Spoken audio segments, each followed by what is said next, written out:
दुनिया तबाहकुन गर्मी की तरफ जा रही है। अक़वाम मुत्तहिदा का रिपोर्ट में इंतबाह।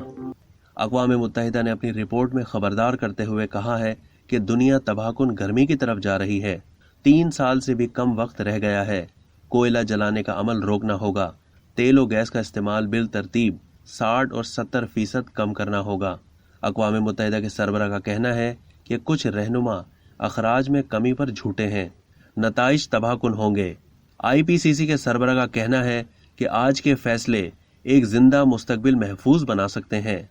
मौसमियाती तब्दीली पर बैनुल हुकूमती पैनल यानी IPCC ने कहा कि कार्बन के अखराज को रोके बगैर मौजूदा फॉसिल फ्यूल के इंफ्रास्ट्रक्चर को उसकी मुतवक्के मुद्दत के इख्तिताम तक इस्तेमाल करने से ग्लोबल वार्मिंग को कबल सनती सतह से 1.5 डिग्री सेल्सियस तक महदूद करना नामुमकिन हो जाएगा।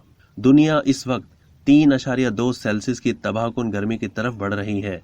अक़वाम मुत्तहिदा के माहौलियाती माहिरीन ने खबरदार किया है कि कुर्रा अर्ज को गर्म करने वाली कार्बन आलूदगी के इजाफे को रोकने के लिए इंसानियत के पास 3 साल से भी कम वक्त बाकी है।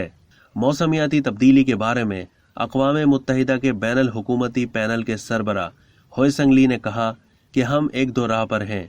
हम जो फैसले अभी करेंगे वो एक जिंदा मुस्तकबिल को महफूज बना सकते हैं। हमारे पास टूल्स और मालूमात हैं कि गर्मी को महदूद करने के लिए क्या इकदामात लेने की जरूरत है। IPCC के वर्किंग ग्रुप की शरीक चेयरपर्सन ने कहा है कि हमारे तर्ज जिंदगी और तर्ज अमल में तब्दीलियों को यकीनी बनाने के लिए सही पॉलिसियां, इंफ्रास्ट्रक्चर और टेक्नोलॉजी का होना 2050 तक ग्रीन हाउस गैसों के अखराज में 40 से 70% कमी का बाइस बन सकते हैं।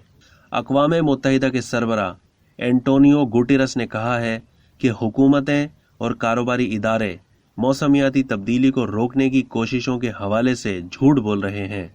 अब तक के लिए इतना ही। मजीद मालूमात के लिए डेली जंग के YouTube चैनल को सब्सक्राइब करना ना भूलिए और फेसबुक के पेज को भी लाइक करना ना भूलिए।